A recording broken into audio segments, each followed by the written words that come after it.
آپ کی کوششیں ناکام ہو سکتی ہیں، لیکن اللہ پاک کی طاقتیں نہیں۔ مقدر دعاؤں کا پابند ہے، دعائیں مقدر کی پابند نہیں۔ تب بھی مانگو جب قبولیت کی کوئی بھی وجہ باقی نہ رہے۔ صرف اللہ پاک ہی تو ہے جو دکھی دل کی خاموش صدائیں سنتا ہے۔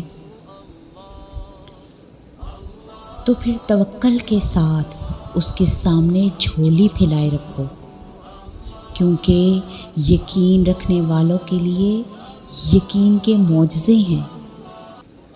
آپ کو بنانے والا آپ کی ضروریات سے کیسے بے خبر ہو سکتا ہے؟